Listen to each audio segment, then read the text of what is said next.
Amazon Fire TV Cube, 2nd generation, review. Please take 3 seconds to click the subscribe button on our channel for more upcoming videos. The Amazon Echo Streaming Player Hybrid is back and better than ever. Amazon has never been far behind the leaders in streaming video players, but the new Amazon Fire TV Cube closes the gap. It's faster, supports the highest-end AV formats like Dolby Vision and Dolby Atmos, and it has YouTube. That last bit sounds pedestrian, sure, but remember that for years a feud between Amazon and Google prevented the world's largest streaming service from appearing as a native app on Amazon's streaming devices. It was a huge blow to the family of devices back in 2017, and Amazon went to great lengths to make sure that problem has been resolved this time around. The story of the new Amazon Fire TV Cube is one of going above and beyond, in terms of performance, and in the flexibility in controlling both your home theater as well as your smart home all via your voice. Not only does it support 4K HDR, but it supports one of the best versions of the format. Not only does it have Alexa built in, but it's a visual version of the assistant that can display lyrics to your favorite songs and tell you who's on screen during a movie. When it works, it feels downright futuristic. When it doesn't, it's disappointing, but there's always the remote to help fill the gaps in Alexa's skills. To that end, while Alexa doesn't always work as advertised, this is still the best player Amazon's ever made and should be a welcome addition in any home. The all-new Amazon Fire TV Cube is available for $119.99, having launched in October 2019. The old model retails for around $99 in the US, but we expect that to fade out after stock runs out. To put that price in comparison with other streaming boxes, the Roku Ultra would run you $99 while the Apple TV 4K currently sells for around £179. If you want to save some money, you can always buy the Amazon Fire TV Stick 4K with the Alexa remote that costs only $49.99. It's not always listening like the Amazon Fire TV Cube, but it still offers 4K HDR streaming with an advanced remote. Both options are great. While Amazon made a number of improvements to Amazon Fire TV Cube's software and internal hardware, not much has changed about the outer shell. It's still an unassuming black cube with an LED bar along the top. It's not as unassuming as some other streaming video players that hide behind the TV, but it does give your entertainment center a slightly futuristic vibe. On the top of the cube are 4 control buttons for muting, raising and lowering the volume and summoning Alexa, though the latter is a bit unnecessary. Of course, simply having the option to shout voice commands at a small, box-shaped player without a remote in hand is the unique selling point of the Amazon Fire TV Cube, and with its 8 far-field microphones, the Fire TV Cube is incredibly good at picking up what you're putting down, as good or perhaps even better than the Amazon Echo Show or Amazon Echo are at the task. Spin the Fire TV Cube around to the back and you'll find an HDMI port, micro USB, an IR extender and a power connector. There's not much to say about the micro USB or the power connector, both of which work as advertised, but there's something to say about how the Fire TV Cube handles HDMI. The good is that the Fire TV Cube comes with HDMI CEC, that feature that allows you to control your devices over HDMI and IR commands. This allows you to raise the volume of the TV using the Amazon Fire TV Cube remote, and use Alexa to turn and off any number of devices in your entertainment center. The bad news is that the Amazon Fire TV Cube doesn't come with an HDMI cable, which feels a little cheap for a device that costs over $100. Heck, it's not very long, but even the $35 Roku Express comes with an HDMI cable, so for it to be missing here feels like a pretty big misstep. The only issue with the HDMI CEC and IR control feature is that you'll need to be rather judicious when integrating the Fire TV Cube into your home theater setup. It can't be too close to your speakers lest they overwhelm the built-in microphones, but still needs to be within line of sight for your soundbar, AVR and TV, as it will need to control those via a multi-directional infrared blaster and HDMI CEC. While that may sound like a trying process, it can be done relatively quickly, and once you're through it, you'll have a competent control center for your home entertainment setup. Alexa, through its technological wizardry, can change the input of your TV, raise or lower the volume of your soundbar and change the channel on your set-top box using only voice commands, and while the result isn't revolutionary, it helps make the Fire TV Cube a comprehensive package and one we found ourselves enjoying, even when Alexa, as smart as it's become, let us down.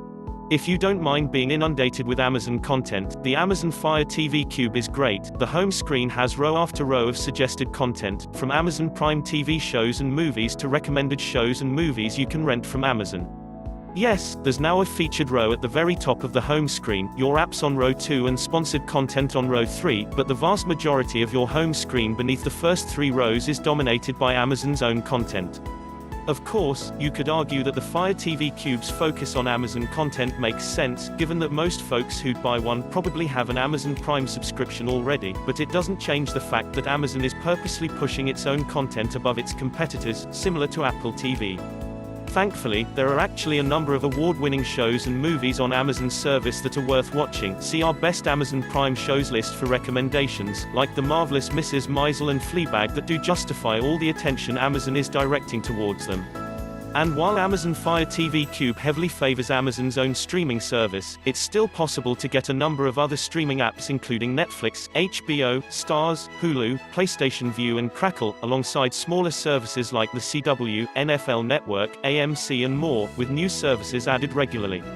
Speaking of regularly added services, the big new addition to the Amazon Fire TV's lineup is YouTube, which recently returned after being away for over a year. Having YouTube back means having access to the service's ever-growing library of shows, plus more viral videos, streamers and vlogs than you can shake a stick at. One page to the right of the home screen is the new live section that shows you what's playing right now either on Amazon Prime or on a proper cable alternative like Sling TV, PlayStation Vue or YouTube TV. Here you'll find content like the PGA Masters or Thursday Night Football in the US, which make the player more valuable to cord cutters and cord nevers. Another great feature for cord cutters is the addition of free IMDb TV content to the home screen in the US. You won't always find the best or newest content here, but it's free with ads, so we can't complain too much. In terms of audio streaming, Amazon Fire TV Cube supports Spotify, but you'll probably end up using Amazon Music or Amazon Music Unlimited the most. The former has a few million songs and is available with every Amazon Prime subscription, while the latter will run you a few dollars extra per month but offers tens of millions of songs from more obscure artists instead. Interestingly, the Amazon Fire TV Cube supports casting as well.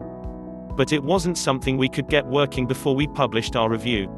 It's something we'll continue to test in the coming weeks and months. Lastly, it's worth noting that Amazon Fire TV Cube has the ability to play some light games as well.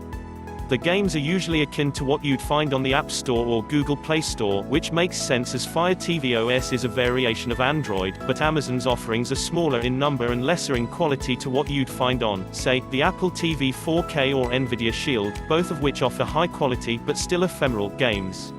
The Fire TV Cube has always been rock solid in terms of performance, but the latest version introduces a number of upgrades that make it even faster. For example, the original Fire TV Cube used a quad-core ARM Cortex-A53 1.5 GHz CPU, Mali 450MP3 GPU and Amlogic S905Z SoC to produce stunning visuals and fast load times throughout the OS, but that's been upgraded to an ultra-powerful hexa-core processor that can play Dolby Vision and 4K Ultra HD content at up to 60 FPS. Going from a show on Netflix, back to the home screen and into a movie on Amazon takes a matter of seconds, with basically zero pop-in issues along the way. In fact, thanks to 802.11 AC Wi-Fi antenna and with connections higher than 15 Mbps, videos probably won't even need to buffer, they'll just start playing as soon as you select them. The result is that content looks gorgeous, especially TV shows and movies in 4K HDR.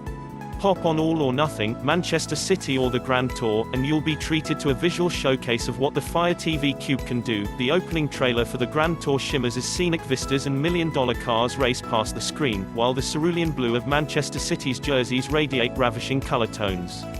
Despite being a bit harder to find, the same could be said for Dolby Vision content, which also looks great. Amazon recommends starting with Stranger Things and Our Planet on Netflix, and Tom Clancy's Jack Ryan on Prime Video, all of which show off the expanded color gamut of the format and, depending on your TV, better contrast, too. Because HDR and Dolby Vision really bring out the best and brightest colors in your favorite shows and movies, it's best to watch content in native 4K HDR wherever you can find it. To help with that very thing, the Amazon Fire TV home screen has a 4K HDR row, so it's worth taking advantage of it. What about HD, SDR content? Well, the Fire TV Cube does a good job working with your 4K TV to upscale them for the higher resolution, but you'll still see a difference. Colors don't look as vibrant in HD, SDR and black levels suffer, too. Of course, it's worth saying that, if you want to watch native 4K content you actually need to own and use a 4K HDR TV. This sounds silly and yet there will be a number of people who buy an Ultra expecting 4K HDR performance on a 1080p TV. Trust us, it happens. You're also going to need that 15 megabits per second or higher connection to watch videos in 4K HDR. You might be able to scrape by with a little less than that, but if the Fire TV Cube detects a much slower connection speed, it won't feed you 4K content. Caveats aside, this is one of the speediest and most powerful players on the market, rivaling both Apple and Roku's top-tier products. Just as important as solid video reproduction skills is the Amazon Fire TV Cube's ability to host Alexa, Amazon's smart assistant. While this feature amazed us on the original Fire TV Cube, the novelty has begun to wear off now and we can see it more clearly for what it is, a versatile but imperfect personal assistant.